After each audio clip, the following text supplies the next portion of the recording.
Supreme court में जैसे जैसे ओबीसी आरक्षण केस की अंतिम सुनवाई की तारीख नजदीक आती जा रही है, वैसे वैसे मामले की कानूनी जंग और तेज होती जा रही है। मध्य प्रदेश सरकार की ओर से बुलाई गई सर्वदलीय बैठक के बाद अब महाधिवक्ता प्रशांत सिंह ने दिल्ली में एक अहम बैठक की है, जिसमें ओबीसी आरक्षण केस से जुड़े तमाम अधिवक्ताओं और संगठन प्रतिनिधियों ने हिस्सा लिया है। बैठक में केस से जुड़े अधिवक्ताओं और संगठनों ने सरकार के सामने बड़ा प्रस्ताव रखा है। इन्होंने कहा है कि सरकार तत्काल 13% पद अनहोल्ड कर दे, क्योंकि इसमें कोई कानूनी बाध्यता नहीं है। अगर बाद में कोई कानूनी पेंच फंसेगा तो वो सरकार की तरफ से मुफ्त में फ्री में केस लड़ेंगे। साथ ही एडवोकेट जनरल ऑफिस में भी 27% ओबीसी आरक्षण लागू करने और जुडिशरी सिस्टम में ओबीसी रिप्रेजेंटेशन को बढ़ाने की मांग भी की गई है। बैठक में कौन कौन शामिल हुए और किन मुद्दों पर बनी है सहमति, देखिए हमारे विशेष संवाददाता नील तिवारी की ये खास रिपोर्ट।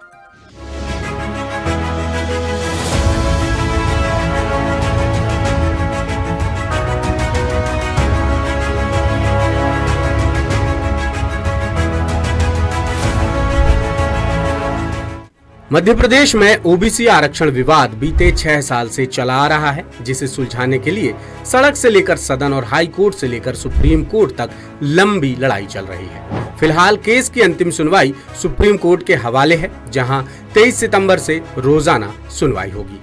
हाल ही में मध्य प्रदेश सरकार ने सर्वदलीय बैठक बुलाकर मामले में सकारात्मक पहल भी की है। इसी बीच 4 सितंबर को दिल्ली के मध्य प्रदेश भवन में महाधिवक्ता प्रशांत सिंह की अगुवाई में केस से जुड़े तमाम अधिवक्ताओं और सामाजिक संगठनों के प्रतिनिधियों समेत प्रभावित उम्मीदवारों की अहम बैठक हुई, जिसमें महाधिवक्ता प्रशांत सिंह, पूर्व महाधिवक्ता Anoop George Chaudhary, senior advocate June Chaudhary, Rameshwar Singh Thakur, Varun Thakur, Vinayak Prasad Shah, Shashank Ratnu, Hanumat Lodhi समेत शिक्षक भर्ती, पुलिस भर्ती और पीएससी भर्ती के उम्मीदवार भी शामिल रहे। बैठक की सबसे खास बात ये रही कि ओबीसी पैरोकारों की तरफ से सरकार को एक बड़ा प्रस्ताव दिया गया। सीनियर एडवोकेट रामेश्वर सिंह ठाकुर ने सरकार को एक लिखित अंडरटेकिंग देने की पेशकश की। उन्होंने कहा कि सरकार तत्काल 13% होल्ड पदों को अनहोल्ड करे।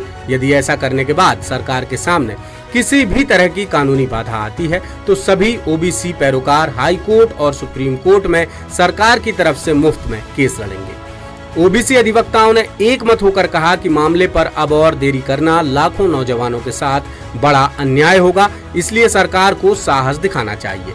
बैठक में ओबीसी आरक्षण पर सुप्रीम कोर्ट में चल रही सुनवाई को लेकर भी गंभीरता से बातचीत की गई। महाधिवक्ता प्रशांत सिंह ने मामले से जुड़े सभी अधिवक्ताओं से ठोस रणनीति बनाने की अपील की।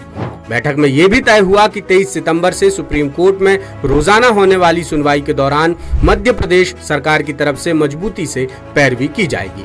जानकारों के मुताबिक ये बैठक अहम इसलिए भी है क्योंकि सुप्रीम कोर्ट ने ओबीसी आरक्षण केस को टॉप ऑफ द बोर्ड घोषित कर दिया है। वहीं ओबीसी अधिवक्ताओं का बिना किसी फीस के सरकार की तरफ से पैरवी करने का प्रस्ताव भी सरकार पर दबाव बढ़ाने वाला है कि वो तत्काल 13% पद अनहोल्ड कर अभ्यर्थियों को राहत दे, जिससे ओबीसी समाज की उम्मीदें और भी मजबूत हो गई हैं कि 6 साल से चले आ रहे केस का अब कोई न कोई ठोस हल निकल जाएगा।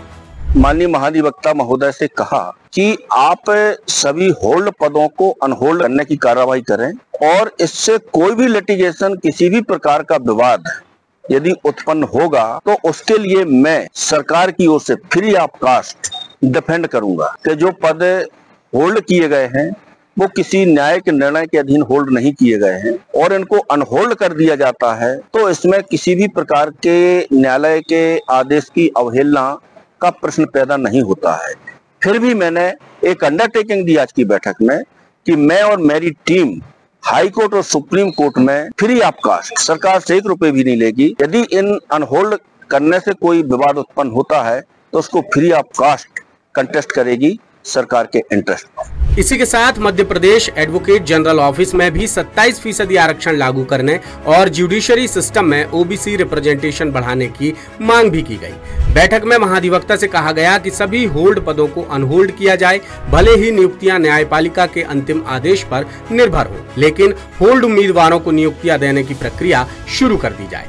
समय कम है, 23 तारीख को अगली सुनवाई है, तो एक शुरुआत तो हो एटलीस्ट, इस कारण से हम लोगों ने मीटिंग रखी और मीटिंग में प्रमुखता से हम लोगों ने 3 चीज बड़ी प्रमुखता से रखी, जैसा कि सीएम साहब भी यही चाहते हैं। उनकी भी इच्छा ये थी कि आप लोग आपस में जो डिसाइड कर लोगे उसे हम एग्जीक्यूट करा देंगे। तो हमने सर्वप्रथम यही बात की कि जो पद होल्ड रखे गए हैं बिना किसी कारण के, बिना किसी रुकावट के, जिन्ना कोर्ट का आदेश है, उनको तुरंत अनहोल्ड किया जाए और नियुक्ति पत्र दिया जाए। दूसरा, एडवोकेट जनरल ऑफिस में भी 27% या रिजर्वेशन पॉलिसी लागू की जाए।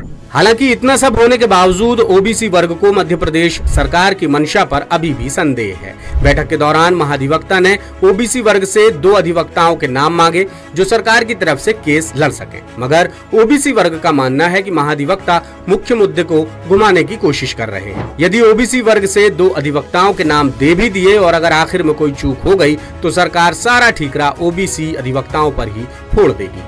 हालांकि पूर्व महाधिवक्ता अनूप जॉर्ज चौधरी का ओपिनियन ओबीसी वर्ग के पक्ष में रहा। सीनियर एडवोकेट चौधरी ने कहा कि मामले में किसी तरह की कानूनी रोक नहीं है, लिहाजा सभी होल्ड पदों को अनहोल्ड किया जा सकता है। वहीं ओबीसी वर्ग की तरफ से भी एक ऑप्शन रखा गया कि फिलहाल करीब 12 से 15 भर्तियों में कोई आपत्ति नहीं है, लिहाजा कम से कम इन भर्तियों को तो अनहोल्ड किया ही जा सकता है। मामले में पूर्व महाधिवक्ता समेत उनकी पत्नी जून चौधरी की राय भी ओबीसी वर्ग के हित में रही। जून चौधरी सीनियर एडवोकेट हैं और 3 बार विधायक भी रह चुकी हैं। बहरहाल सरकार की तरफ से ओबीसी पक्ष के 2 वकीलों के नाम मांगे जाने पर फिलहाल 2 दिन का समय मांगा गया है और कंक्लूजन में यही मांग रखी गई कि सभी होल्ड पदों को जल्द से जल्द अनहोल्ड कर दिया जाए, भले ही नियुक्तियां कोर्ट के अंतिम आदेश के अधीन हो। अब देखना ये होगा कि प्रदेश में 6 साल से चले आ रहे गंभीर विवाद का हल कब तक और कैसे निकल पाता है। चलिए, ये तो हुई एक बात, लेकिन इस बैठक के बाद दूसरी बात ये भी निकल करके सामने आ रही है कि क्या ओबीसी आरक्षण मामले में सरकार ने ओबीसी अधिवक्ताओं को कोई लालच दिया है? क्या सरकार ने ओबीसी पक्षकारों से 2 अधिवक्ताओं के नाम किसी खास रणनीति के तहत मांगे हैं? और अब सुप्रीम कोर्ट में सरकार का क्या रुख होगा, ये सब हम जल्द ही आपको बताएंगे। आप बने रहिएगा सिर्फ 10 सूत्र के साथ।